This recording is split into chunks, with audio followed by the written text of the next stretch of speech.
down from Massachusetts. An investigation by the U.S. Marshal's Office in Nevada giving police key information that led to the arrest of Stephen Paul Gale here in Southern California. Here comes an LAPD officer running under the vehicle, trying to spike the vehicle, and that might have been successful. A pursuit winding on freeways and streets from Wilmington to Westwood, ending with the arrest of 71-year-old Stephen Paul Gale. He was taken into custody by LAPD officers after stopping his vehicle in front of Ronald Reagan UCLA Medical Center. Gale was accused of brutally raping 2 women while holding a gun to their heads and robbery. The crimes happened at a clothing store in Framingham, Massachusetts in 1989. Throughout their ordeal of being robbed and sexually assaulted, the defendant had continued to tell them that they should not look at him, that they should not make any wrong move with the risk of his using the gun. Authorities say Gale had been on the run for decades, living in several states, including California, and using a number of aliases. Investigators using DNA and new genetic genealogy to help identify the 71-year-old as a suspect. In May, Gale was charged with aggravated rape, kidnapping, and armed robbery. Not enough can be said about the 2 women who were victims of this crime, and their strength got to be commended. The women who didn't want their identities revealed say they recognized Gale as soon as they saw images of him. It was just like an immediate thump in my chest. The recognition was immediate. A nationwide manhunt ending with Thursday's pursuit and arrest of Gale in Los Angeles. He's a monster, and he needs to go to prison for the rest of his life. Stephen Gale is being held without bail, awaiting extradition to Massachusetts to face charges. Ellen? Amy, thank you. The bookie for Shohei Ohtani's former interpreter pleaded guilty today in a Santa Ana courtroom. Matthew Boyer of Orange business, money laundering, and filing a false tax return. One of Boyer's customers was Ipe Mizuhara, who was admitted to stealing millions from Boyer faces up to 18 years in prison, total for 3 counts. He will also forfeit more than $250,000 in cash and casino chips. And caught on camera, the LAPD is seeking the public's help in identifying a suspect responsible for a hit-and-run collision in West Hills. Police say early Saturday, a white Acura 4-door sedan traveling north on Topanga Canyon near Parthenia sideswiped another car. The driver of the BMW careened into a pole and was taken to a local hospital with severe injuries. The white Acura did not stop. A reward of up to $25,000 is being offered for anyone with information that leads to an arrest and conviction. And a high-end South LA sneaker store is burglarized for the 3rd time this summer.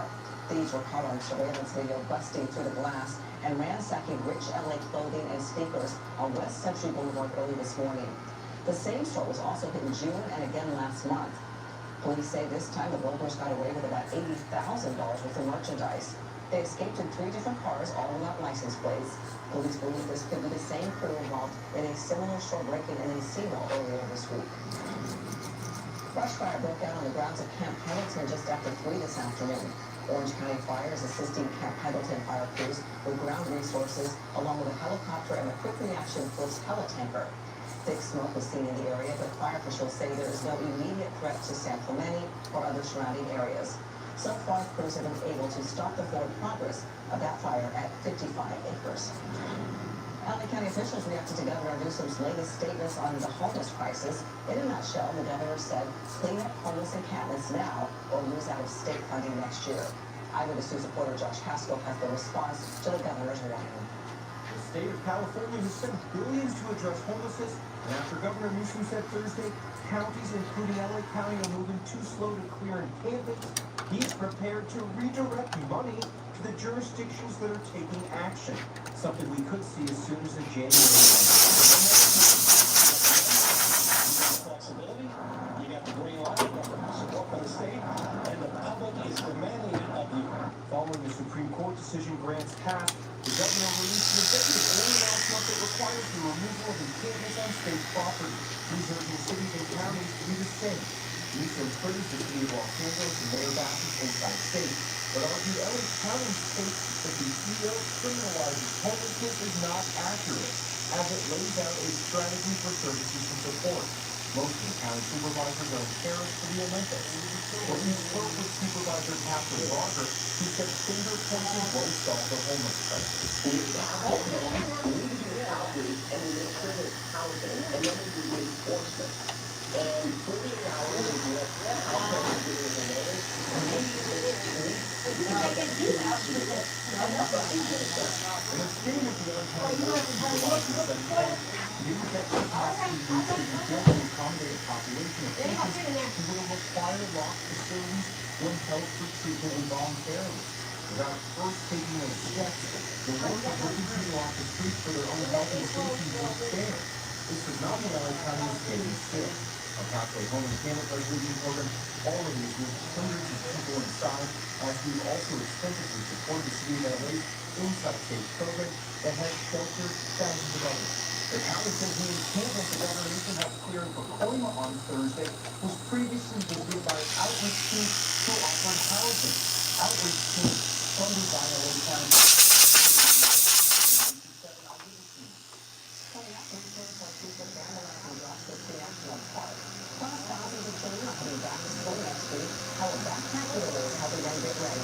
Plus, researchers unlock a medical mystery after finding the link between two severe diseases and a treating application on the verge of death. And to the beaches this weekend, the Delta Valleys are beating off the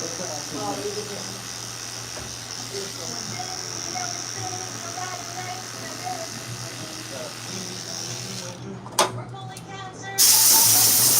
Indeed. Everyone 45 plus now is free for colon cancer. These folks are getting it done in only week. Cologuard is one of a kind way to screen for colon cancer is effective and non-invasive. For people 45 plus, the average risk, one higher. Soft funding and negative results may occur. Ask your provider for Cologuard. A lot of the other guys, they really do. You know, one of the things you do is find your employees. That's the disease that we're doing. We want to help them like also really into the product, and we don't want them to have a much more filler. Actually helps me actually what goes into it, so I feel okay giving my family friends. We need to go a long way, I think it's a long way, what we can get rid of and sort of and follow the policy. One way to make it so hard. It's a lot, it's a family thing, and thank you very much. In my lifetime, I will own 44 cell phones. 19 gaming consoles, 22 computers. But I'll only use one minute. 100% done. Hours to do right. Right here, right here. You know what the gaming is? Yeah, that thing.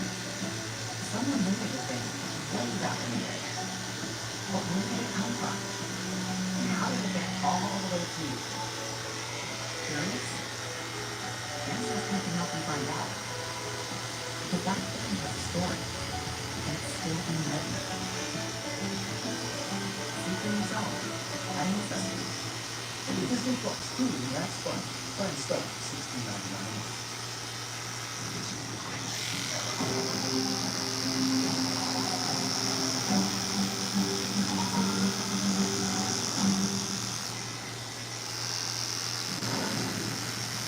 Thousands of LA County students received a free backpack today just in time for back to school. The giveaway in El Monte was one of 16 events across the county. Organizers distributed 1,500 backpacks with school supplies and books at this location. The children also enjoyed healthy food cups and fun activities. Meanwhile, parents had access to free health education and resources regarding special assistance. We know that right now the economy is doing its thing, and therefore, just getting back to school supplies can be a burden for some families, so we're happy to be here to help out with that. LA Care Health Plan and Blue State of California Promise Health Plan will host another backpack giveaway on Saturday, August 17th in Inglewood, starting at 9 a.m. Also, California researchers track a complex medical mystery, how they found answers to a severe illness that is sending children to the ICU.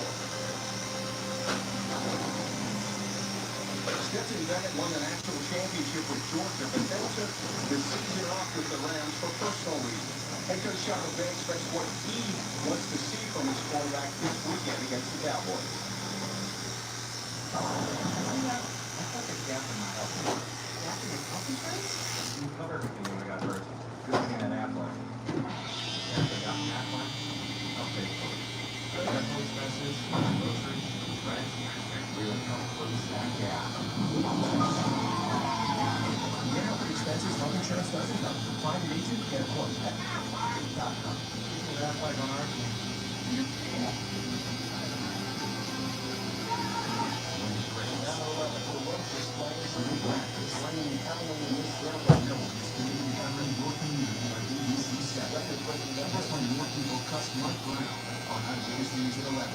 Southern California's news leader.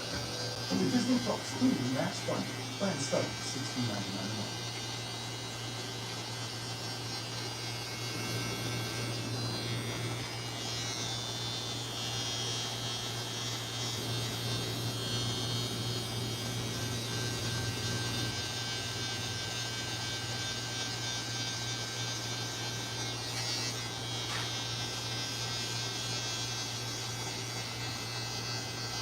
Three German tourists are facing fines and possible jail time after being accused of vandalizing Joshua Tree National Park. Over the weekend, park rangers patrolling the Jumbo Rocks campground area noticed fresh yellow paint splatter on structures and signs. Park rangers say the trio admitted to shooting at signs in a bathroom after paintball equipment was discovered in plain sight in their car. The group faces a $5,000 fine and up to 6 months in jail. And the 6 local scientists found a key link between COVID-19 and a mysterious severe illness that was sending children to ICUs across the country. After years of research and close to 200 blood samples, San Francisco researchers have cracked the case. They now have a better understanding of why some children were in bad shape 4 to 6 weeks after recovering from COVID. Doctors suspected, as the cases intensified, putting some kids on the brink of death, inflation in their immune system was to blame. So the aha moment was realizing that that unusual reaction to COVID matched something in our own immune system. So it acquired a target against COVID that matched us. So it was attacking both at the same time. Now scientists are hopeful this finding will help understand other diseases such as type 1 diabetes or MS that lead more linked to viruses. Let's check in with Dallas Fraser this Friday. Happy Friday, everybody. And it's here, but it's okay. It's the weekend. Okay, we're really close, Ellen. We're hanging in there. It started warming up today across Southern California. And the live band operator picked up a couple of thunderstorms. It was a cluster right on the 15 earlier today. But this is a new batch of thunderstorms right along the 15. Tough driving out there. Now, when you go down into the Big Bear Lake area, we did have some buildups today, but no echoes, no thunder. But tomorrow, I think we'll have a little bit more moisture, so there's a chance of thunderstorms out there in the mountain areas. If you're headed up to Big Bear, Idlewild, anywhere in the mountain areas for Southern California. And with the increasing temperatures, you can see that red area of ozone that has developed during the afternoon. Of course, in the evening hours, that will dissipate and go away, as ozone is very active during that heat and the sunshine.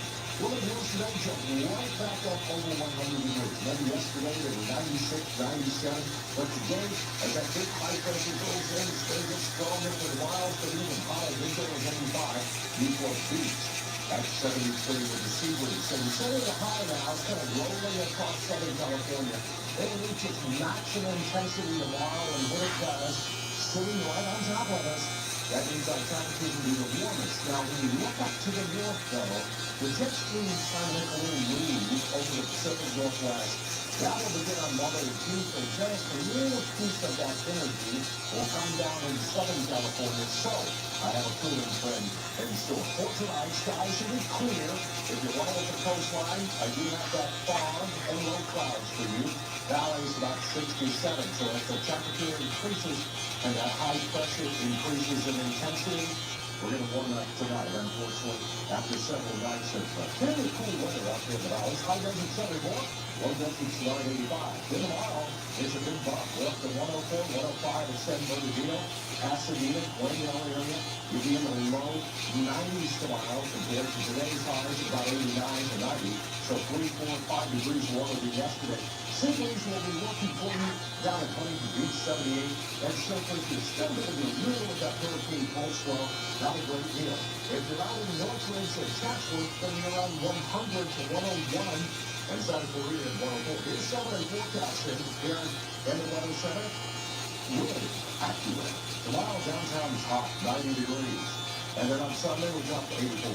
And then next week, as that jet stream begins to make a move for us, we're going to love it. Because we'll have the green layer clouds reforming. They may get into downtown early this morning, but I think by Wednesday, Thursday, Friday of next week, They'll be fairly solid till about 9 or 9:30 in the morning. That'll cool us off. In and out of the areas, a hot weekend, especially tomorrow, with the intensity high at its maximum tomorrow. So 95 to 103, 104, even a few 105s. Still high on Sunday, they'll turn cooler by Monday. And then by Oyster, Thursday, Friday next week, really nice. These temperatures in the valleys dropping into the upper 80s to low to mid 90s for the warm areas. Leave everybody under 100 out there in those hotter valleys. At the beaches, and there it is. That's that southerly swell from a pulse hurricane. We have those two kind of merged together. 2 to 4, and then on Sunday 2 to 4 southwest, 74, 77. So a fairly warm weekend. Marine weather kicks up better at the beaches starting Monday, Tuesday, and Wednesday.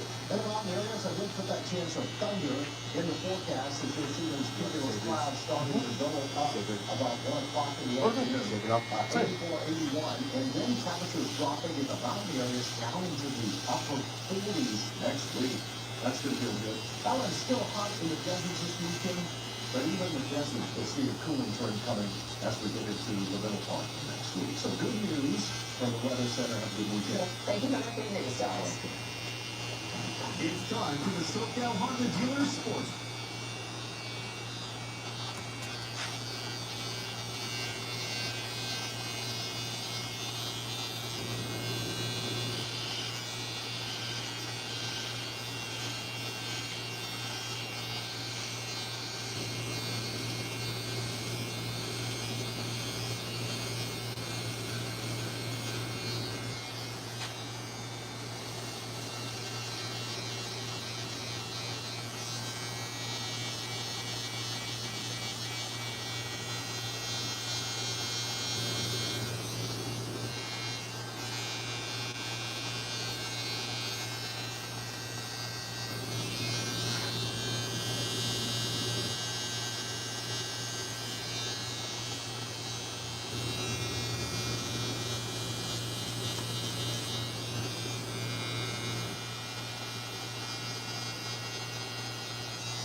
Senator Kamala Harris rises in the early presidential polls. She's facing increased scrutiny over her record as a prosecutor in California.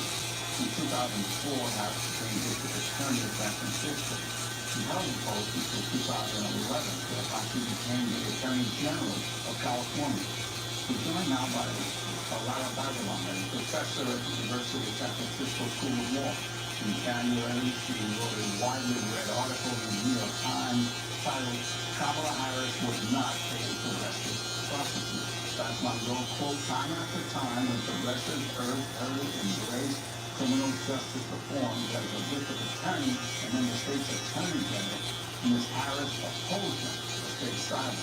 Most troubling, Ms. Harris fought tooth and nail to uphold wrongful convictions that we secured to official misconduct that included evidence tampering, false testimony, and the suppression of crucial information by prosecutors. Ron Bazelon joins us now from San Francisco. Thank you for joining us, Professor Bazelon.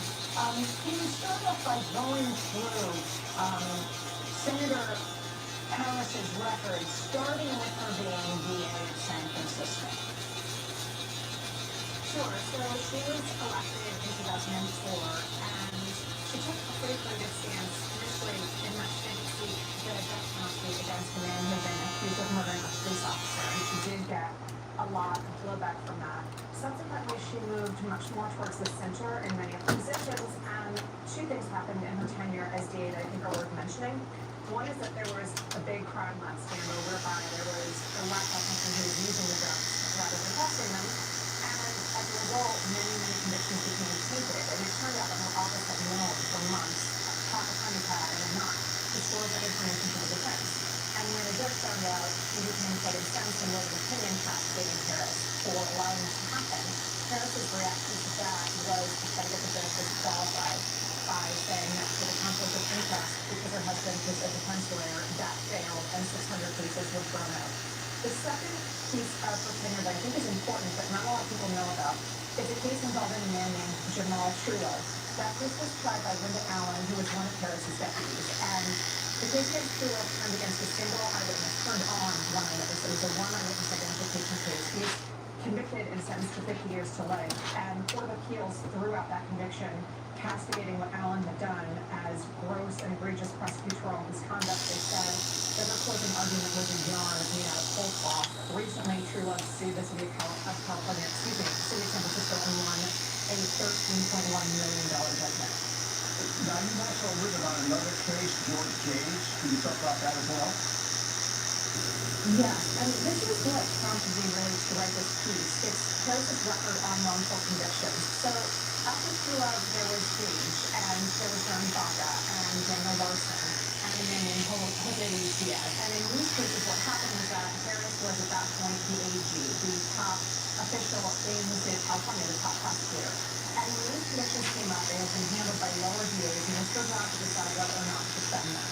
In George Gage's case, he had been convicted again based on a single witness. It was his stepdaughter Marion who accused him of sexually abusing her. And the case turned on Marion's testimony. It turned out after the verdict that the prosecutor had suppressed a lot of material about Marion, including medical records and a note from her own mother saying, "My daughter is a pathological liar who lives for lies." And rather than acknowledge that this really terrible thing had happened, that this prosecutor held back information that might have swayed the verdict, what Harris's attorneys went into court and did was say, look, George Gage, who had been forced to act as his own lawyer, didn't raise his claim in exactly the right way, and so for this technical reason, you should affirm that conviction. They went to oral argument, and the judges were very concerned about that position, told the deputy to go back and talk to his supervisors to try to resolve the case, which was a signal to really get rid of it and do the right thing, and instead Harris's office doubled down, and George Gage is currently 80 years old. He is serving a effective death in prison sentence. I want to go to an interview Kamala Harris did last month on Face the Nation with correspondent Ed Keith. You take the prosecutorial record against the pushing your party to criminal justice reform. There's a lot of concern about it, especially when we liberal and younger party. You may not be the best person to do that. You would implement those tough on crime initiatives as a prosecutor. Can you trust you to do that? Well, here's the thing.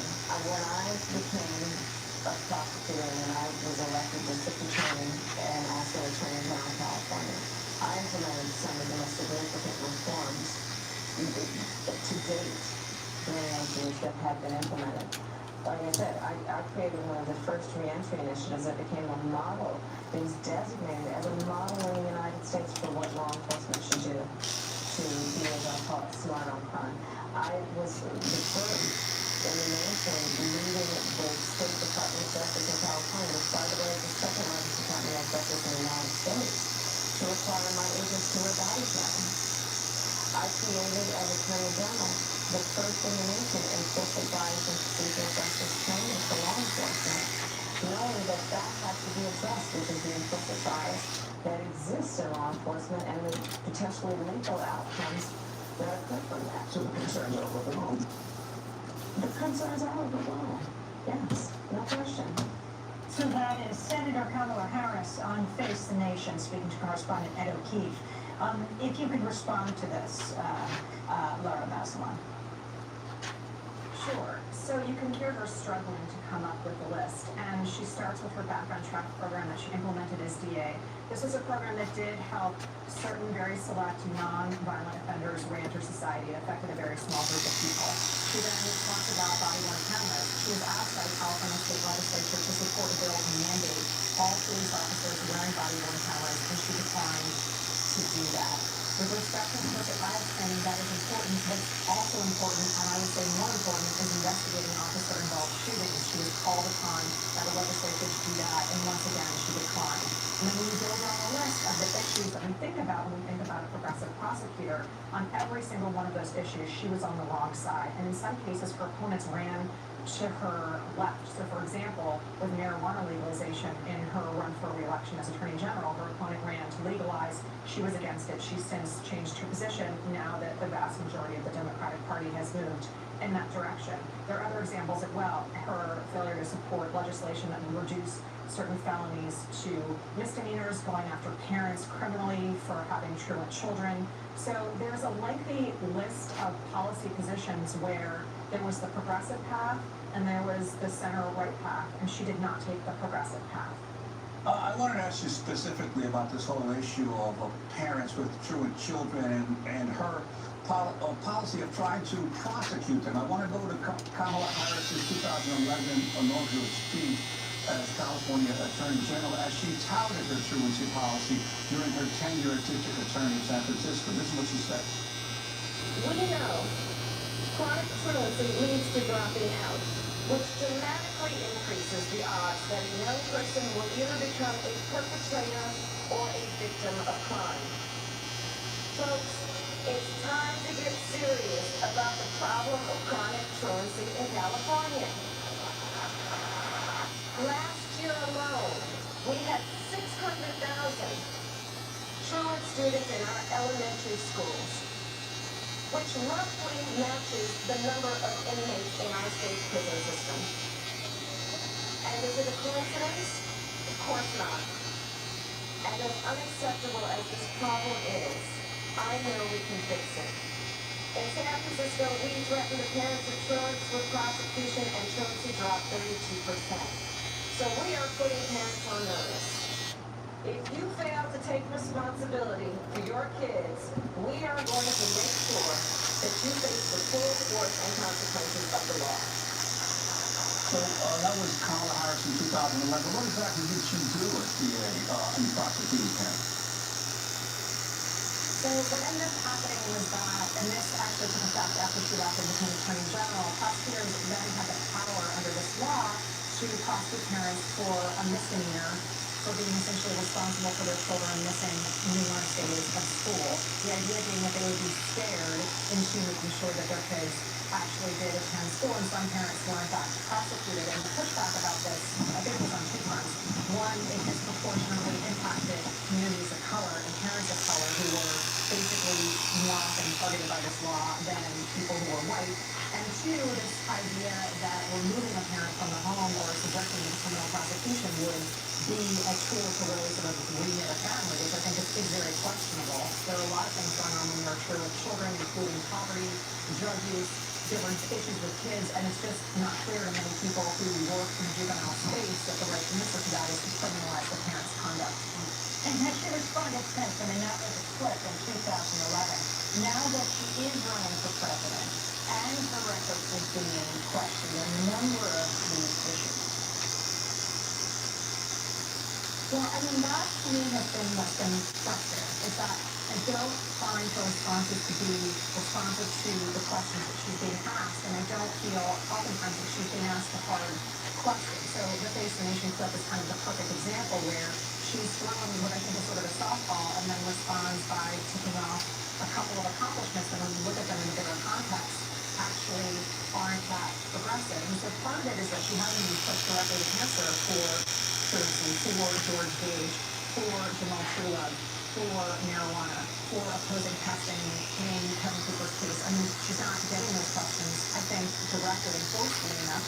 But then also, disappointingly, I think she hasn't reckoned with it and said, look, I am responsible for those decisions. She has said more broadly, the buck stops with me, I was the head of my office, but she needs to take that next step and acknowledge these specific things that she did and reckon with that record. I want to go to Senator Kamala Harris speaking to reporters in January as she announced her candidacy for president. Senator Harris was asked about her role in defending the California Department of Corrections efforts to prevent transgender prisoners from getting gender reassignment surgery. As you're already pointing out, the Attorney General of California for 2 terms, and I had a host of clients that I was obligated to defend and represent. And I couldn't find my clients. And there were, unfortunately, situations that occurred where my clients took positions that were contrary to my beliefs. And there, in the office of a lot of people who would do the work on a daily basis, and do I wish that sometimes they would have personally consulted me before they wrote the things that they wrote? Yes, I do. But the bottom line is the buck stops with me. And I take full responsibility for what my office did. But on that issue, I will tell you, I vehemently disagree and in fact worked behind the scenes to ensure that the Department of Corrections would allow transitioning inmates to receive the medical attention that they required, they needed, and deserved. So that way, Senator Harris, when she was announcing for president, she was speaking at Howard University. Professor Laura Bazelon will respond. Well, I think what is important to do is to back up and talk about what the job of a prosecutor is. So many people think that it is about convicting people, and it is not. It's actually about doing justice, and that means that if you see something that is wrong, not just against your core principles, but violates, for example, the Equal Protection Clause or the Due Process Clause, you are required as the top prosecutor in your state to stand up and say, I won't enforce this law. And in fact, that's what she did in Proposition 8. So to say, I have these clients and I have no choice but to take these positions is not correct. So I'll give you this example. Proposition 8 was passed by California voters banning same-sex marriage. When she was basically told that she needed to defend this law, she refused to defend it because it violates the Equal Protection Law, in her opinion, and actually as the Supreme Court later decided. So she had that option when it came to this transgender surgery. She had that option when it came to the death penalty. When that came up and a judge found that it was unconstitutional, she defended it. And her response has always been, well, these are my clients. But in fact, no, your job is to uphold the Constitution, and if you think these laws violate the Constitution, then you should not defend them. I want to ask you, in your op-ed piece, you say that the term progressive prosecutor has become a trendy subject these days. What do you see as what marks, would be some of the hallmarks of a truly progressive prosecutor in America in 2019?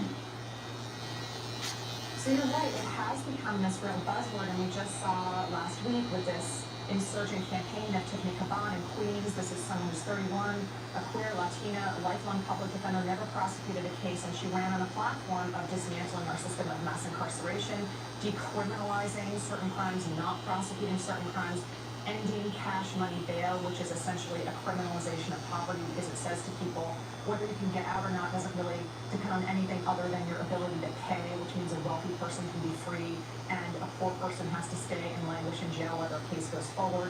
So progressive prosecutors, they run on those platforms, and they also run, most importantly to me, on a platform of we are going to correct wrongful convictions, and when people are suffering and dying in prison and they are innocent or they are wrongfully convicted because of corrupt official misconduct, we are going to uncover that, we are going to go to court, and we are going to do the right thing and undo those convictions.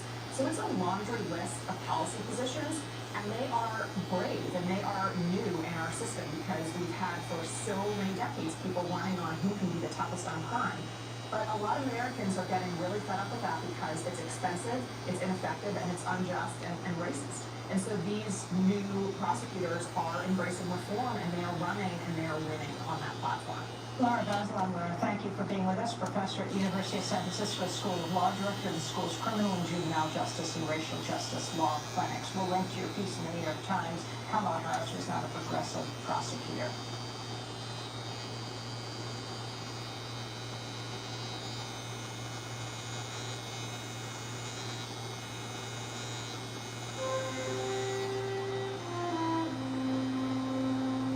I decided the best way forward is to pass the torch to a new generation.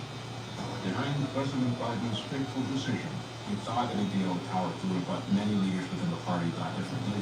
It is a stunning and historic development. Through years of interviews, A culmination of a half-century of public life. The very last decision he would make would be to surrender. Of course, that's painful. now on frontline Biden's decision.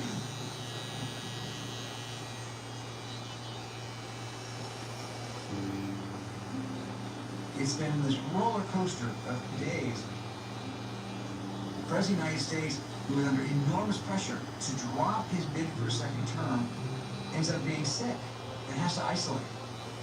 He has COVID. He disembarks from the plane,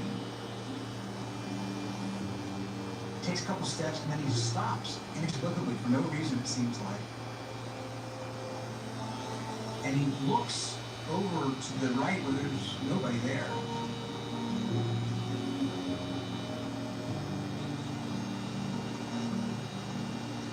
And he just looks halting, unsteady, uncertain. And you saw the lowest point in some ways of his presidency.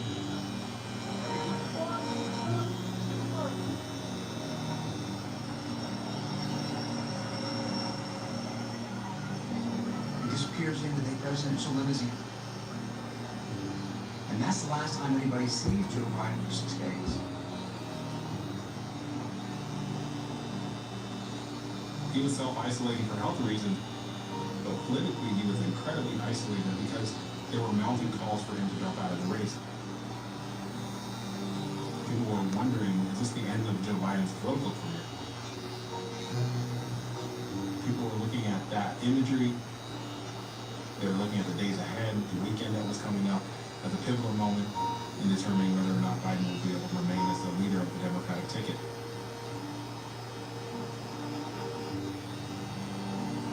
Sick and on the political ropes, President Joe Biden faced a critical decision.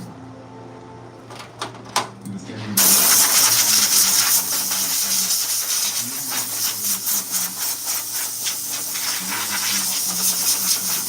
confidence in you.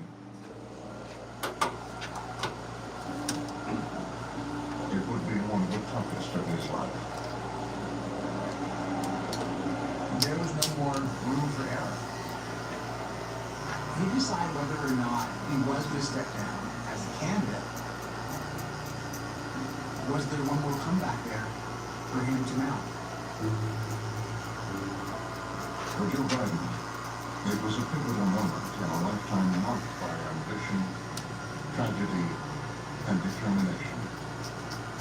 You can't understand Joe Biden without understanding the insecurities at the core of his being.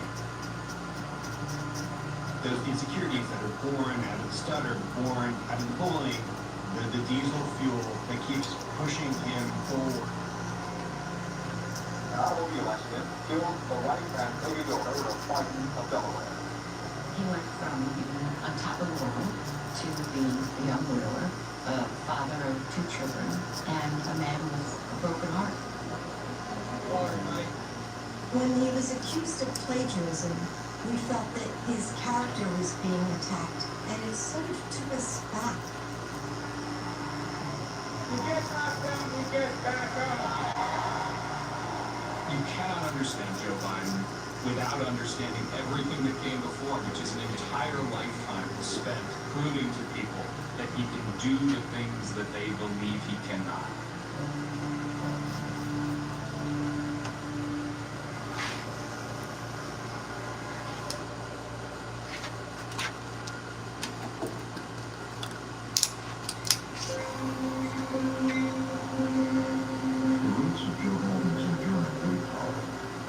Back to a bygone era.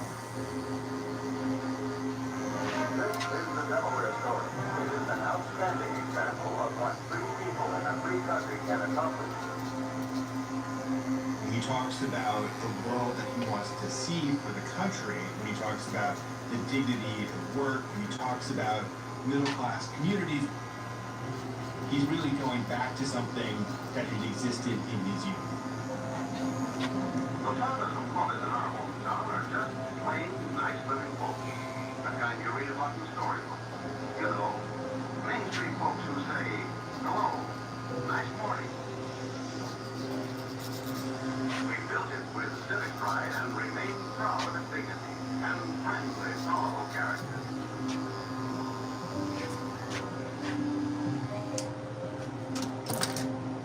The family moved to a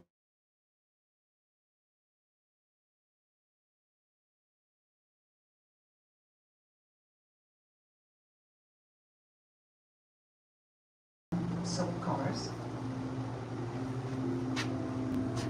Joe Biden's self-presentation is that he is a man who comes out of the working class, full stop.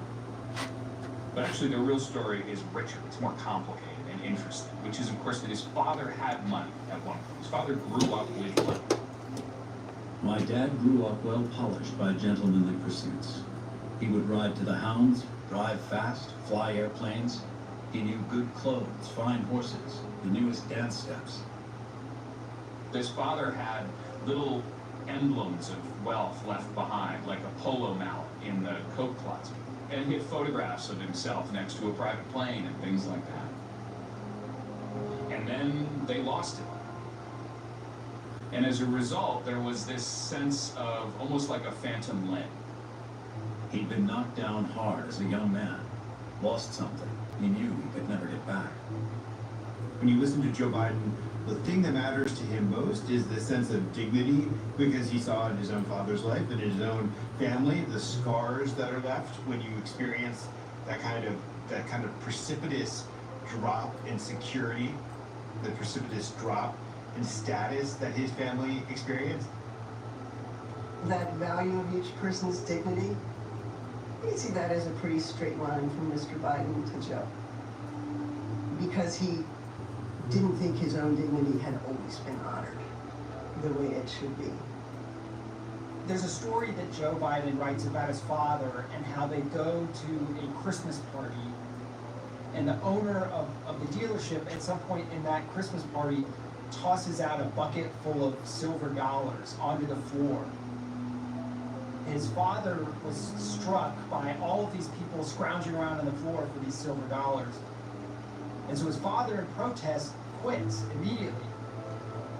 It was supposed to be a kind of fun activity, but Joe Biden's father found it humiliating. Joe Biden has always had a chip on his shoulder, and that's something that he inherited from his father. His father was always alert to the risk of being humiliated for not having as much status or influence or power or education or money as anybody else. The world doesn't owe you a living, Joey, he used to say. He had no time for self-pity. Failure would happen in everyone's life, but giving up was unforgivable. My dad would say, it's not how often you get knocked down, it's how quickly you get back up. Get up. That was his phrase, and it has echoed through my life. You're lying in bed feeling sorry for yourself? Get up. Bad grade? Get up. Kids make fun of you because you stutter, Biden? Get up. Little Joey had a stutter.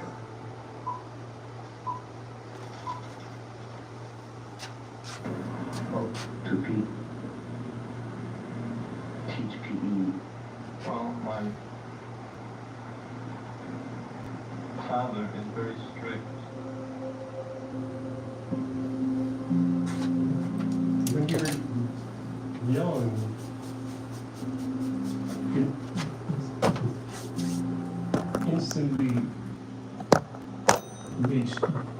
your target for bullies. You're immediately not like any of the other kids. People feel free to make fun of stutterers. It was difficult for my brother. He has talked frequently about the shame he felt and the anger he felt when his peers made fun of him for his stutter, and even his teachers, the nuns who taught him. He had an assignment. He had to memorize. He had to stand up and deliver it in the classroom. The words were in front of him. Sir Walter Raleigh was a gentleman. When Joe read it, it went, Sir Walter Raleigh was a gentleman. Say that again. Sir Walter Raleigh was a gentleman. This went on 3 times. He said gentle man instead of gentleman. The nun looked at him and said, Master Biden, do you need your classmates to tell you how to say that? It was so embarrassing and so enraging that Biden walked out of the room. He walked out of the school. He walked all the way home. Crying. Biden, they're all crying. They were talking about me. To confront his teacher. I was studying. Mrs. Biden was a very warm, gracious person, but then she had this steely backbone if challenged. Like if somebody did something with her kids. For example, I think the steel came out. The sister starts telling him how disrespectful Joe said. My mother stopped. She said, just tell me, did you make fun of my son? Well, sister, did you make fun of my son? Well, and my mother said, well, I'll answer it for you. You sure in hell did. And if you ever do that again, I'm going to come back and I'm going to knock the bonnet right off your head. Do you understand each other? That was a very strong pugilistic strain in the family. There was a very strong sense that was imparted to the kids that you will never allow yourself to be diminished by somebody else. He's not going to let a bully define him. He just knew he stuttered and he was going to do something about it. His decision was emblematic for how he faced the many challenges to come. Biden would stand in front of his bedroom mirror holding a flashlight to his face, and he would recite Nancy Emerson. He was determined to eventually be a person who could give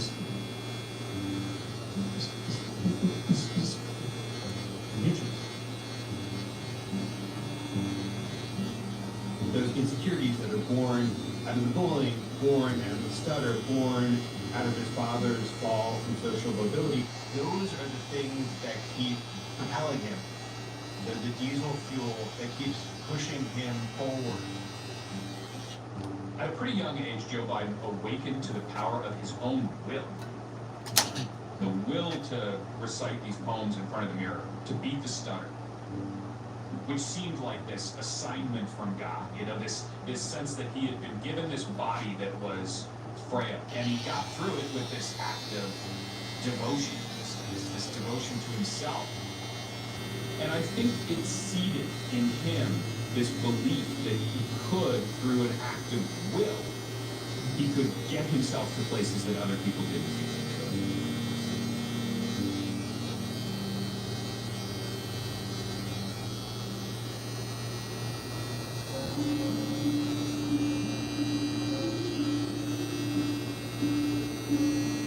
In 8th grade in Catholic schools, February was vocation month.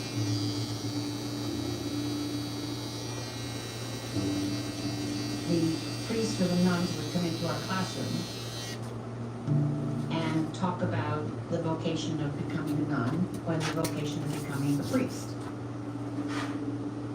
Joe was very taken by it, and I remember his coming home.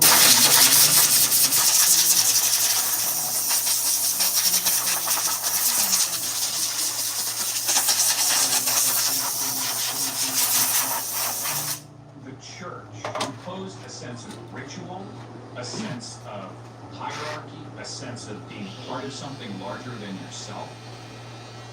All of these were really this essential piece of what it meant to be a Biden. Biden sees in the insecurities of his youth, kids making fun of him, his father messing up in business. He has craving for security, and he finds it in these institutions that are permanent. The church and its thousands of years of ritual. That if you master, you can build a career for yourself, a reputation, and a security for yourself, your family, your community, and that to him is enormously appealing. For a lot of boys growing up in that culture, this is what you look up to, it's what you aspire to have a priest in the family. It's a real honor for the family. When you become a priest, you get all the prestige, and you get the social status, and you get the spiritual status. And so Joe said, maybe, I'm thinking about priesthood. At that time, the young boys went from 8th grade, they went into the seminary at 9th grade. And my mom said, well, it's wonderful if you want to be a priest, but there's no way in hell you're going at 9th grade.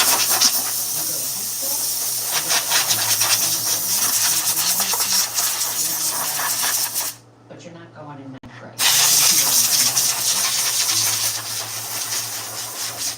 It was in high school that Joe discovered another calling. When he was in high school, John F. Kennedy became the president. Senator John F. Kennedy, the youngest man ever voted into the White House. Mr. Kennedy is also the first Catholic chief executive in the history of the country. And all of a sudden, an Irish Catholic, the first Irish Catholic to reach the White House, became this enormous symbol for white.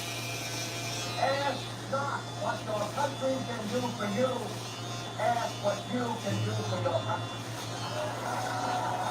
The election day was such a moment. Most, if not all, Democrats of this generation really were invested in the Kennedy story. The torch has been passed to a new generation of Americans. JFK talked about the torch being passed to a new generation. And Biden wants to be the guy who can vote. He certainly pursues status. He certainly wants to be a person of consequence. In fact, he went to the library and started looking up Kennedy's background to figure out how did this person become president? What does it take to get there? Now, the son of a car salesman, the bullied kid with his feather, decided to aim impossible high, pursue John F. Kennedy's path into politics. Kennedy was a young senator. Biden stepped his sight on the Senate. Jack had a picture-perfect wife. And Joe would find a picture-perfect wife, medium. When he first meets his wife, he tells her he wants to be a young senator and then he wants to be president. He had that ambition very early on, which does tie in with John F. Kennedy. It's not until he's 78 that he actually becomes president. But the striving for something big and to be president of the United States is something that Biden has from the youngest of ages. He spent more time than almost anyone in American history thinking about and running for president.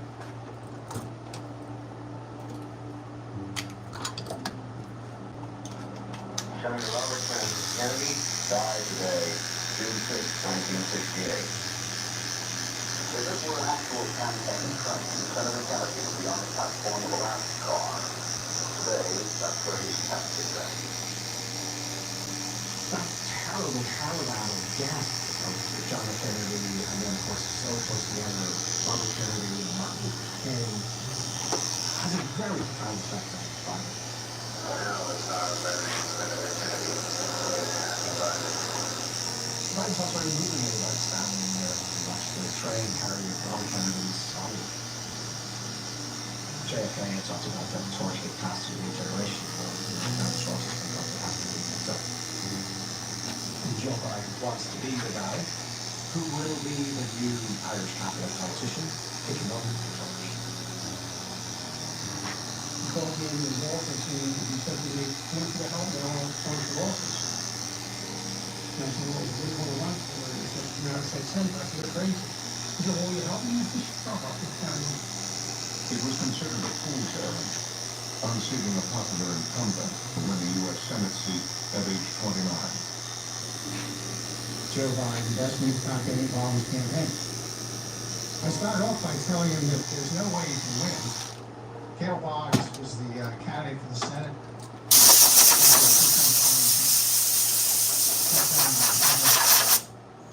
Two-term senator. He's beloved around the state. Boggs would seem to be invincible. I mean, he had won like 29 straight years of elections, in different elections. But he really believed in himself. He really believed that he would be Boggs. He was really positioning himself to be an alternative to an older generation that had come before, much the way that JFK had done.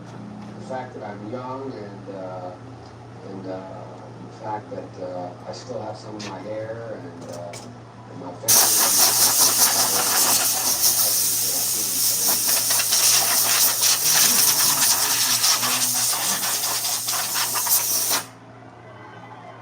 He and Amelia would go out with the kids. They were all part of the operation. And it was an amazing tableau. Joe and Amelia had built a family. How much? Bo, Hunter, and Naomi. Politics is so much of a family enterprise for the Bidens, in a way that it was too for the Kennedy family, but his family doesn't have the political connections or the financial connections that the Kennedy family had.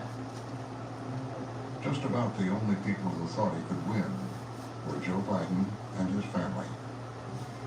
I was a campaign manager. They We, give a the little discount Bidens, for the we had last time. no money, we had no power or influence, we didn't know I'll give you a little anybody discount. who was a big name who could help us. Thank you. I got you. I But got we you. had Joe.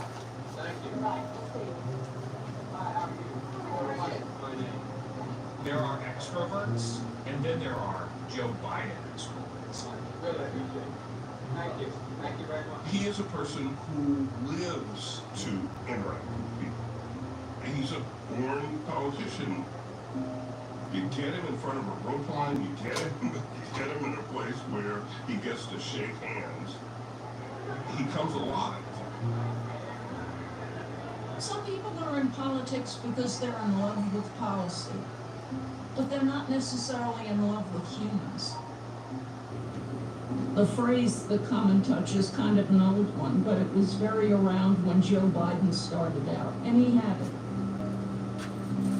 Joe Biden loves the game of it. He loves the dance of it. He loves meeting people. He loves hugging strangers. He always made an incredible impression on people. I remember we did a poll, and something like half the people in the state thought they had met him personally, which is absolutely, totally, completely impossible. That's how he won. In Delaware, two-term Republican Caleb Boggs, whipped by 29-year-old Joseph Biden. He literally won by personal contact with people all across the state. I mean, the world literally changed overnight. No one expected it, including a lot of the people in the campaign. It was just a sense that the impossible had been accomplished. No, that's a regular client. He worked at the restaurant. He booked an appointment like 2 weeks ago, and I had went to Las Vegas charisma. And I wasn't here on the time of his And as far as he appointment, was concerned, and I felt kind of bad, so I gave him a discount. That's my boy. He'll be back in 2 more what weeks. So, that taught him was that if you how y'all can doing? envelop people in a sense Come of on who in, you man. are I'm and just make them feel something, that is a more effective political tool than having every policy detail at your disposal. This is the honest to God truth. I can remember this, it was clear as today. I'm just doing my own thing, minding my own business. How y'all doing? Push that like button. Man, I've been doing hair for years. I bet you I don't cut like no other barber you ever seen cut before in your life. Hey, but it's cool though. We do this shit by second nature. We ain't fucking with nobody.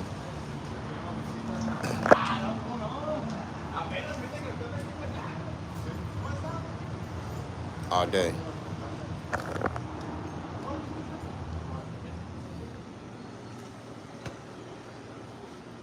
I gotta find my lighter.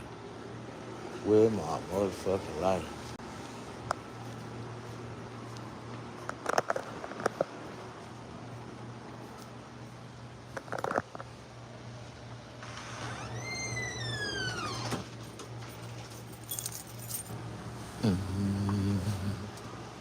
How y'all doing? Come on in.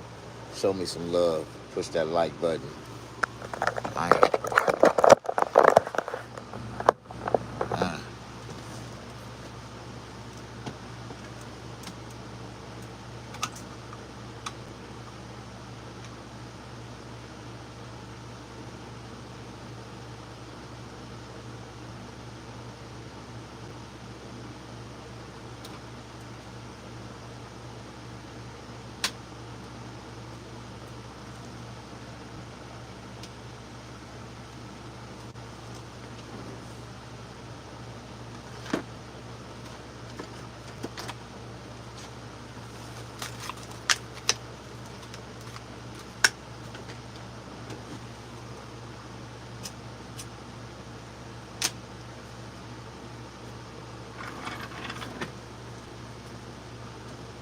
Yo, I'm back. Let me see what the comments is all about. How y'all doing? Y'all showing me any love? Damn, I had a lot of trolls in here tonight. Thank you, Incognita. Damn, Incognita ain't been playing. She been busting heads all night. Mr. Snaggerfoods came for the real thing. Is it a real Louis Vuitton? What are you talking about? You talking about my apron? Yeah, man, get out of here. You know, people can see something right in their face, and they still ask if it's real. Don't you see it in your face? It's real as it's gonna get.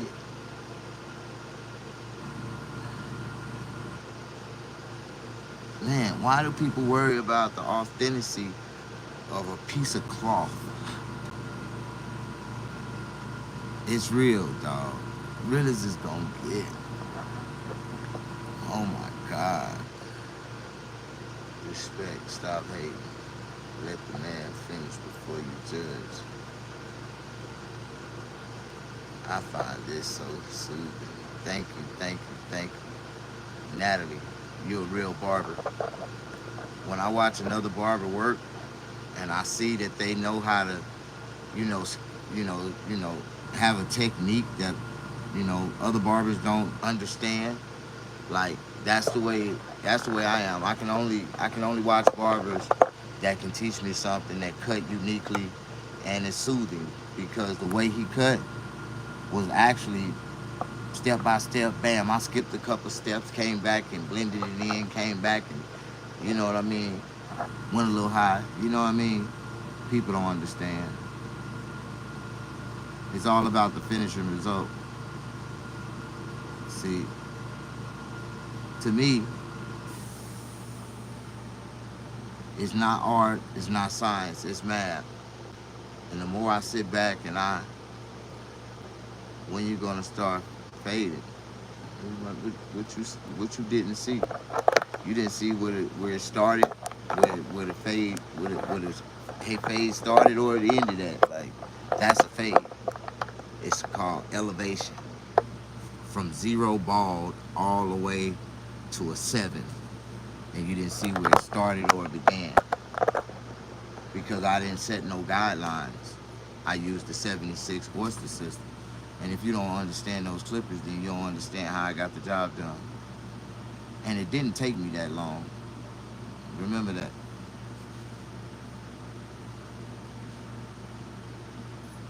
I just like talking shit. A lot of people don't like me when I talk shit. But one thing you can't say about me, you can't say I can't cut no hair. That's all I do. Second nature. I never cut. I never cut nobody's hair without challenging myself to do better than the last person I did before that. So it's like, just like that boss, be fresh enough. Some comments are too nasty. That's because they trolls or they uneducated barbers. They don't even understand the clipper system that I use. The only new clippers that I adapt was the babyless liners. Like, other than that, I use the old school system. Oysters and masters.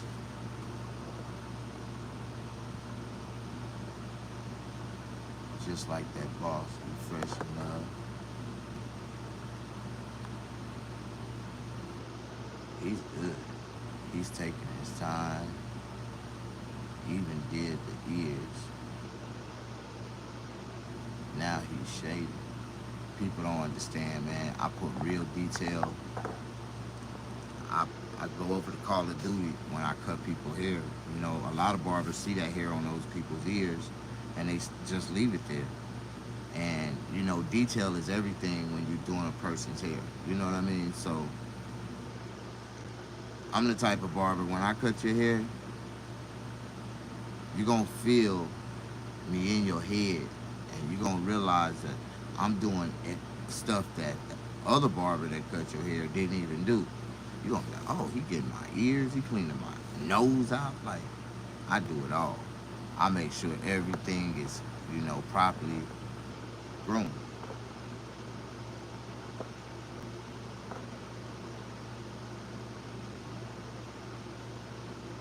Thank you. Thank you, Natalie. Both of them need to. Don't forget to double tap your screen. Thank you, Natalie. I like Natalie. Thank you. Looking good, Mr. Snaggergood. Francis Gonzalez, thank you, brother. As always, just stopping by, show a little love. Thanks, Miss Francis.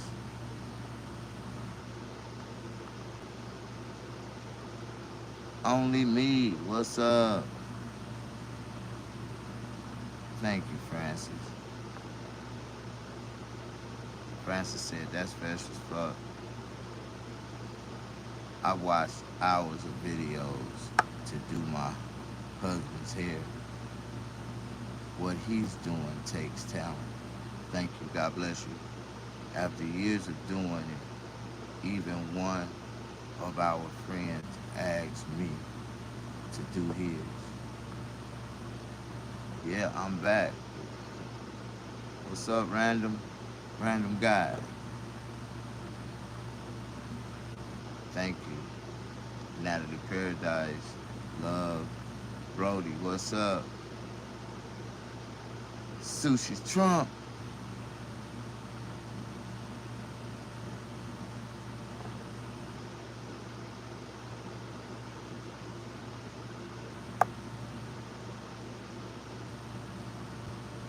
Just a dude. Yes, I am, man. Charge his ass $10K. No outsider. No, man. That's a regular. That's one of my people. Never saw anyone cut like that. It was prestige.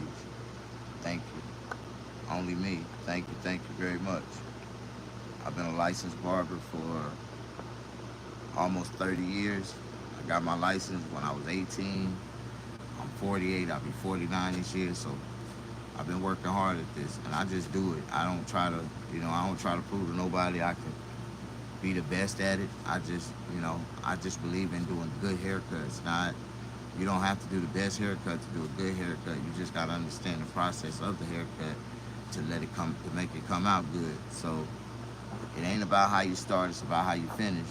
And when the customer look in the mirror, if they start smiling instantly, then they know they got a good haircut. They can feel they got a good haircut, and the customer highly satisfied. He gave me a $20 tip. I charged him $60. He gave me $80. So, but that's a regular client. I usually charge him $75, and he give me a $100 bill and tell me to keep the change. He's a cook at the restaurant. So, good morning, sir. Do you shave? Women's hairy chin? Yeah, I shave chins. But I got another way to remove it. I tell you, man, it's easier ways to get the job done. Never saw anyone cut like that. Thank you. I applaud you for your school bus. Whoever did your hair needs to be arrested. Yo, what's up, huh? Super Darius, what's up, man? The baller, only me. Thank you very much. Thanks for the comments, thanks for the love, thanks for pushing that like button.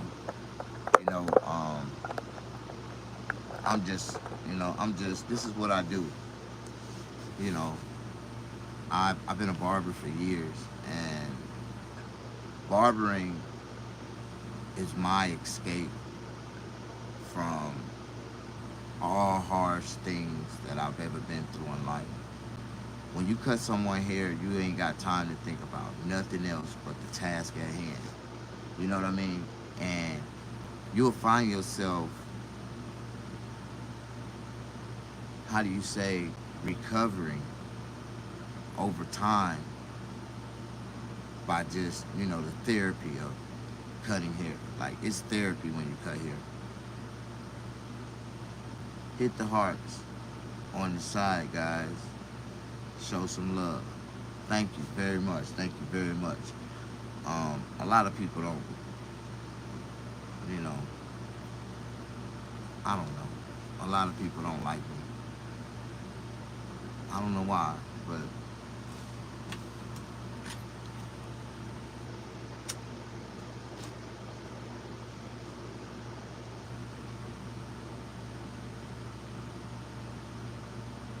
it's how you heal.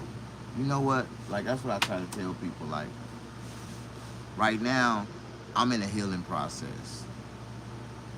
I went through something some years ago, right? I got robbed from my last girlfriend. Like, I honestly got robbed. Like, my baby mama, my son's mama, a guy pulled a pistol on me and put it to my face and said, "Nigga, this my bitch." He robbed me at gunpoint, and I told him, "Man, you can have the bitch. You can take her with you." And he took her from me right then, right?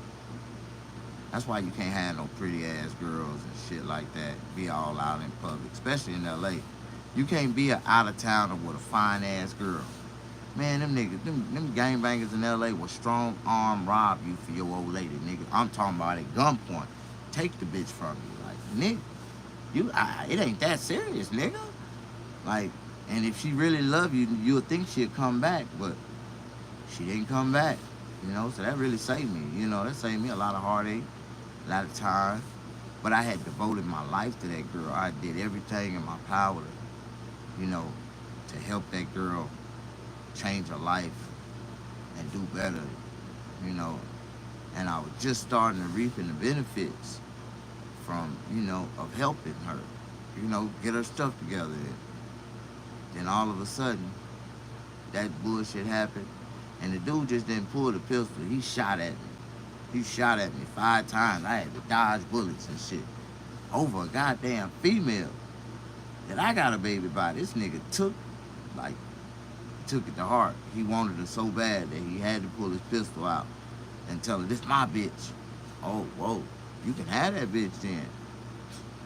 Any man that want to claim a woman like that, nigga, to the man that you know that this woman live with, take the bitch with you. Matter of fact, I'm gonna drop her clothes off in front of your house. Don't worry about it.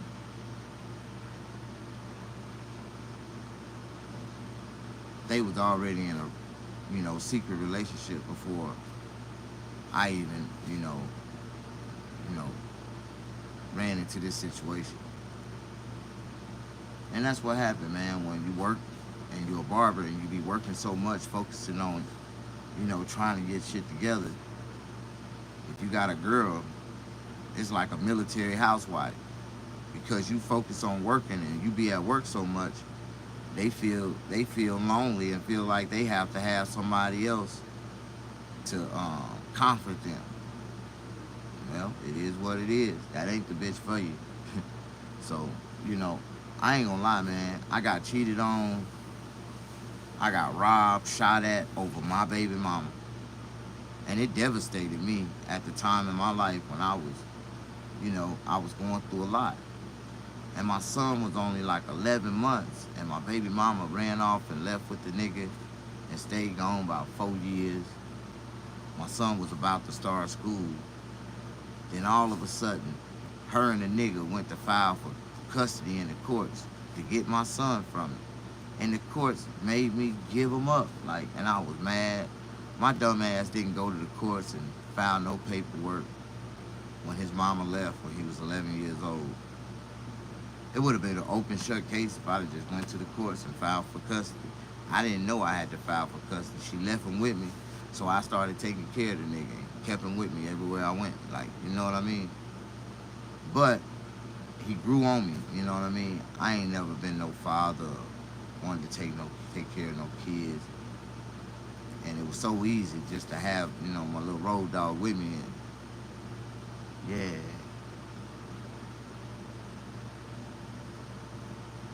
He grew on me. I ain't gonna lie, kids have changed everything. Kids have changed the way you think, the way you feel, the way you act. You know what I mean? A lot of people don't know that. Amen. Only me, Andrew Reels. What's up? A woman who fears the Lord is far more precious than jewels. Yeah. It's so many people say they believe in God, but they live in contrary. They live in straight contradiction. It's cool.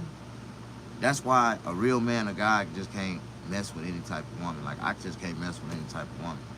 They spirit got to in line with mine, and my spiritual beliefs, because I really believe in God. You know what I mean? I believe that God gave me everything that I have right now to this day. You know what I mean? Everything that I've been through, I believe God was the one that protected me and brought me through it. Because I didn't have nobody else.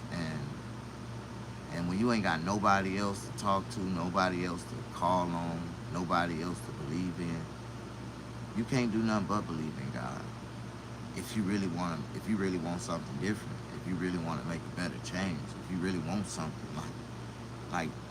and that's all I did, man. I just kept praying and kept asking for guidance. And every day I went in a new direction. And it's to me, it's like everything I went through, I had to go through it in order to get to where I'm at now. If I didn't go through it, I wouldn't be where I'm at right now. And it's crazy, so I really appreciate it. Now when I can sit back and look back at everything that I went through, I can see how God manifested, and everything that I prayed for, he gave to me. Everything that I asked him to do, he really did it. He took away the pain, he took away the stress. He did a lot of things that a lot of people don't understand how, God works. And he isolated me. A lot of people don't understand what isolation is, how God will and can isolate you. When God isolated me, he isolated me in the mountains. For real. He isolated me and I was stuck in some mountains for like a year, and I couldn't go nowhere, I couldn't do nothing, and I was just stuck right there. And it's funny because when I was stuck in the mountains for that whole year, I went live on YouTube. I got videos of me being in the mountains. You know, it's crazy. My whole story, everything I went through, how I got to where I'm at right now, is on YouTube. Like, if I ever ran across a smart, like, production camera, movie editor, you know, cameraman, somebody who know how to take videos and really chop it up and make something creative out of it, somebody can go through my YouTube channel and literally make a movie about my struggle from homelessness to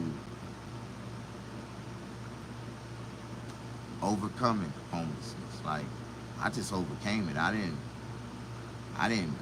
you know, I didn't win like with $1 million and a big old mansion and shit like that. I ain't living that good. I'm just living like I got a studio apartment and my own business. That's why I'm able to continue to keep going, man. Like, I got a bachelor apartment, you know, bachelor pad.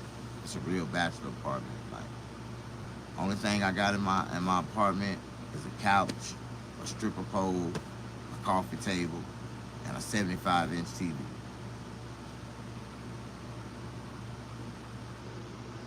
Got my refrigerator, got my food in there. Got a big old shower. That's all I use it. That's all I use it for. I pay rent over there just to take a shower, because I be over here all the damn time. You know what I mean? It's cool though.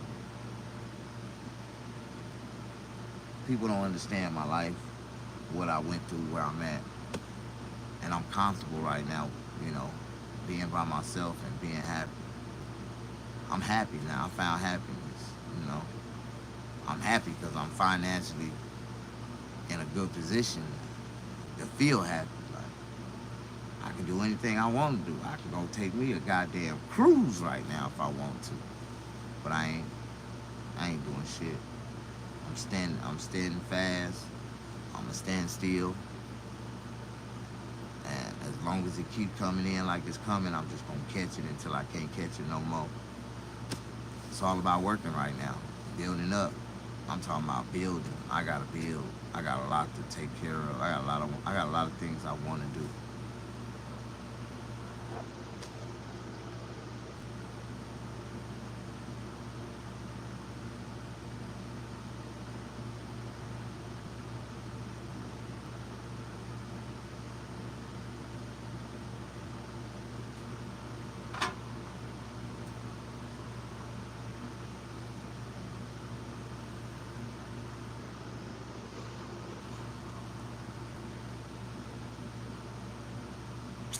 Alright, y'all. I'm finna go online, find me something to eat. Order me something on Grubhub, Uber Eats. Somebody gotta bring me something to eat. I ain't going nowhere. How are you? Sabrina, how you doing? What do you think of the trans movement? You talking about transmissions? What type of transmission movement you talking about? You talking about transmissions, right? Quandale Dingaling. Quandale Dingle. What kind of transmissions you talking about? Chevys, Fords, Mercedes? How they moving? I'm from Mississippi. Trans mean a transmission, right? Don't a tranny mean a transmission? For real. I thought a tranny was a transmission. Man, I'm from Mississippi, man. I'm slow as hell. I'm dumb. Not stupid. I know what a tranny mean. A tranny mean a transmission. Don't come at me with no dumb shit. I've been working on cars all my life. Chevys, Fords, Mercurys. They don't even make Mercurys no more. Yeah, old mobile. They don't even make old mobile no more. Buicks. They don't even make Buicks no more. They don't even make Buicks like that no more. Buicks ain't never been no good cars. They just look good though. Buicks. I know how to work on them upside down my eye closed, boy. What kind of transmissions are you talking about? I just want to know. You said the trans movement. What kind of trannies you talking about? Transmission, right? Miss Barbara, I'm from Mississippi. Ain't a tranny a transmission? Like what type of car you trying to hook it up in? I know, they got turbo 350s, they got 705s, they got RL3, yeah, with overdrives.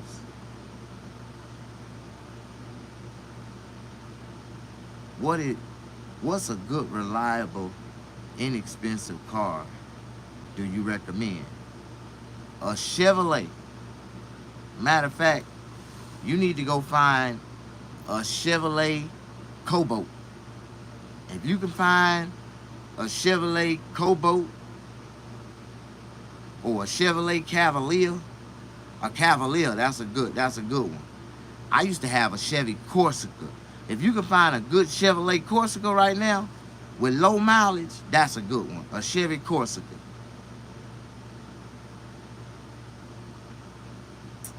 Chevy is the best American-made car you can get. Like, I got a Chevy emblem tattooed on my chest. Chevy. I love Chevy. See, Chevy. Get you a Chevy. Corvette is the #1 goddamn sports car. Wait till I blow up and I'll be able to get me I just want me a nice little 2-seater car, and I want me an Escalade SUV. That's all I want. A Corvette and an Escalade. 2025. I know I ain't gonna get it this year, 2024.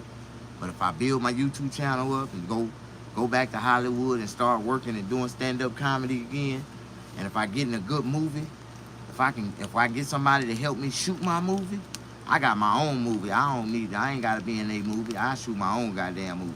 I got my own movie. If I can get somebody to help me finance and shoot my own movie, boy, I would have me an Escalade. I would have me a Corvette.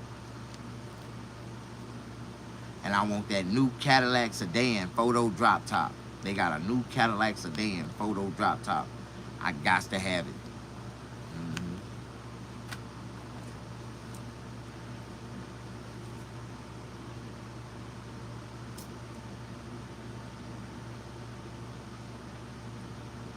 Cadillac is the top of the line. That's the mothership of GM, and GM is the same General Motors. They make, I like that new Yukon. That new Yukon look bomb.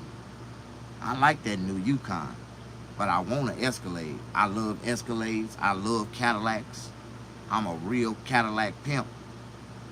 Cadillac pimping, dog. You know how many Cadillacs I done had in my lifetime? I done had at least about 30 different Cadillacs. 30.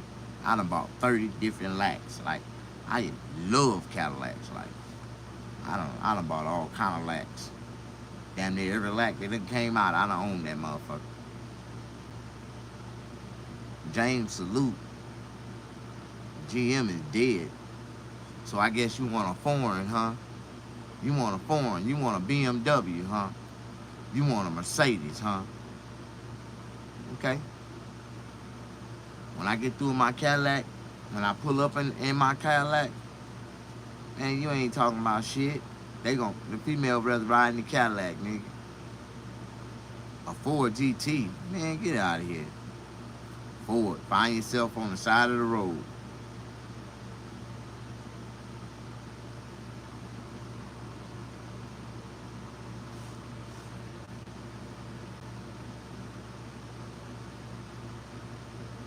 No, like, isn't it out of business? What, Ford? No, Ford doing good. I like Ford, though. I had a Ford Pinto. A Ford Pinto with a 5.0 Mustang motor in it, because I took it out of 5.0 Mustang and put it in a Ford Pinto.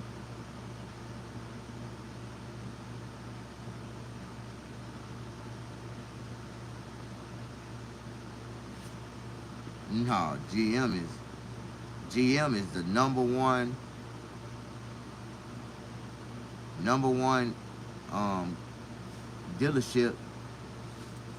dealer, manufacturer. They killing the game right now with the Corvette and that goddamn Escalade. They killing the game.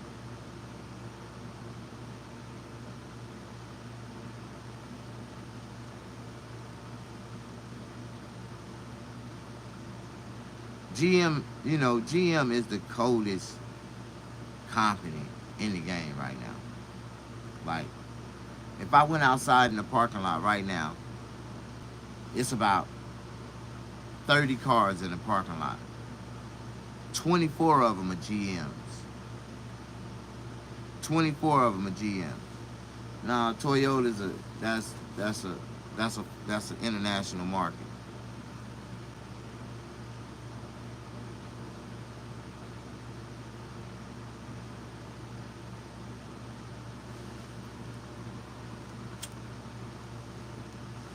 GM is number one in America. No matter what, we would never let GM go.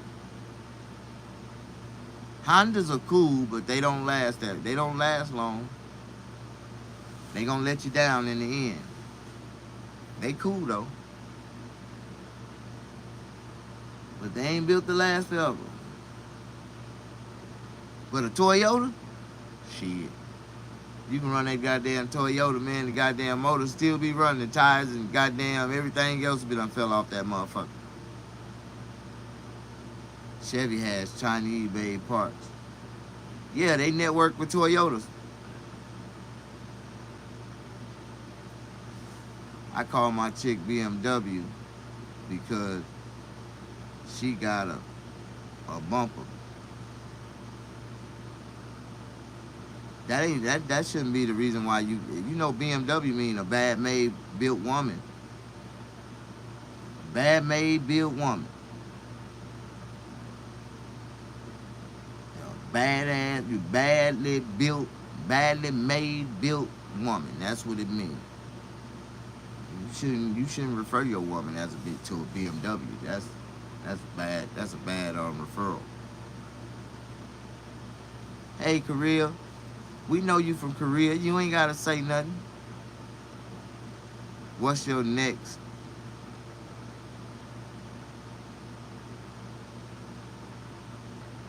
What's around your neck suspenders? My apron, baby. This ain't no suspenders. I need to take it off. My work apron.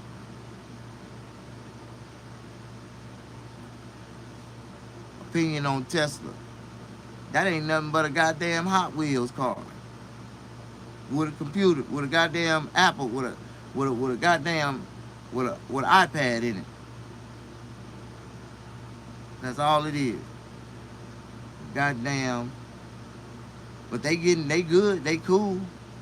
That Cybertruck is a whole bunch of shit. Nothing.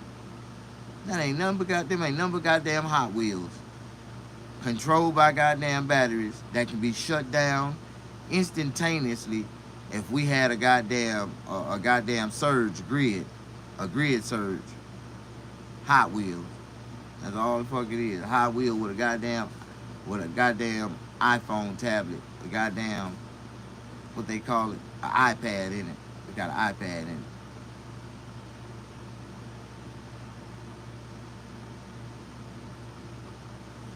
Yeah, they still the pez on the block. You want to know why? Elon Musk got an early start. He started kicking those Teslas out back in 2013, 2014. So when a lot of these, electric cars start really, rolling out, Elon Musk is already 10 years, 15 years in the game. He got a whole bunch of used Teslas that people can afford to buy right now. Only thing Elon Musk is really capitalizing off of is he won't drop the price of the battery. But once he dropped the price of that battery and opened up the market where people can do aftermarket, you know, fixing on Teslas and all that shit, Elon Musk is holding on to the copyrights or to what they call it, to the damn he's holding on to the goddamn I forgot the name, what they call that shit. He holding on to the rights. It's something, the patent. He holding on to the patent rights. So aftermarket parts, all that shit, all the parts have to be ordered through Tesla right now. So he in a monopoly when it comes down to Tesla. And he's the only really American, you know, made company. Tesla gonna really blow up in the next 10 years. Like, as soon as these electric cars are 85% on the road, shit, Tesla gonna be the king. The king of Hot Wheels. Because all of them ain't nothing but Hot Wheels. And it's finna eliminate the goddamn mom and pop goddamn auto mechanic shop. Because them niggas ain't gonna be able to work on no damn electric vehicles. That shit's too complicated. You gotta understand electronics, electronical engineering shit, fucking computer systems. Like, they ain't gonna be able to, that's some shit. See? This shit finna get advanced. This shit finna get real tech on their ass. And you know, human beings just ain't gonna be able to operate like that. You can't go inside them goddamn modules, them goddamn lithium batteries and all that type of shit. You gonna blow your ass up. And he know that. That's why he know he gonna win. You know what? I done talked till my mouth is dry. I need to go get something to drink and I'll be right back. Hold up. Yeah, I'll be right back. My mouth dry as hell.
Chat room, what is the best SUV out right now? The best SUV out right now is the Cadillac Escalade, Cadillac, the V edition. If you ain't got the Cadillac V, yeah, the sports edition, the V sports edition, yeah, that Cadillac V, yeah, that's the one.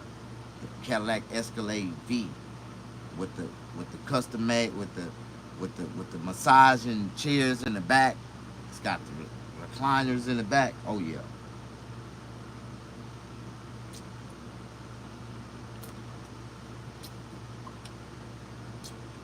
One thing about my Escalade, I always fix my Escalades up.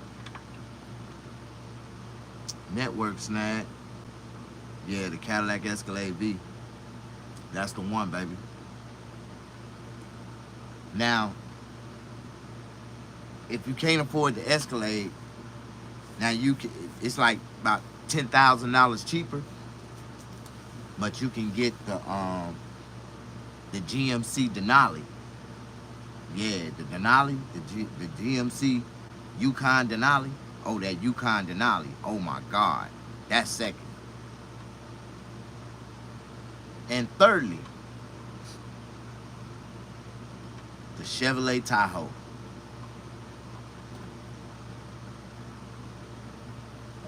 You know, it ain't quite built like the Yukon and the Escalade. The chassis ain't as strong, but it do ride smooth. Where are you? Live City.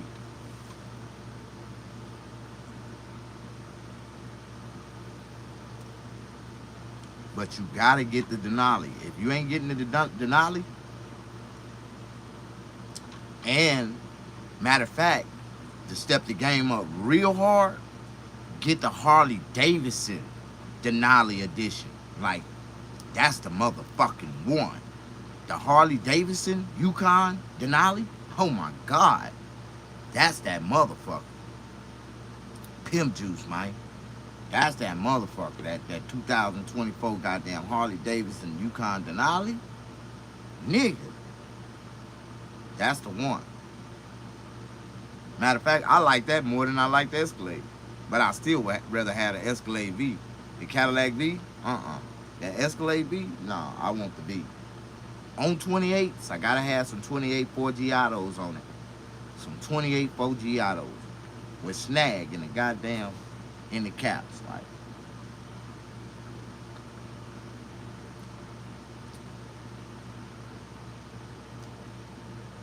I have no opinions because I am a woman who doesn't know shit about cars. I just tried to walk everywhere, but I always wanted a Harley Davidson Cobra.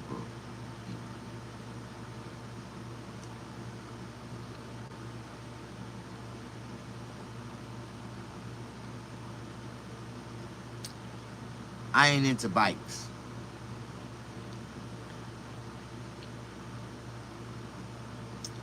I'm into cars and trucks. Old schools is my favorite. I like old school cars and trucks.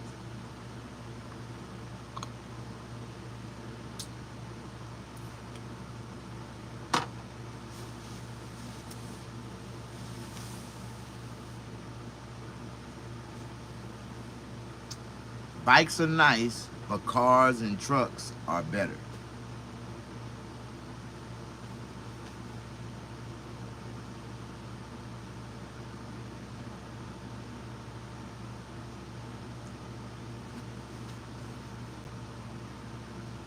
All right, man, I'm gonna let y'all go right now. I'm finna order me something to eat, and I'm gonna come on back. I'm gonna have something to talk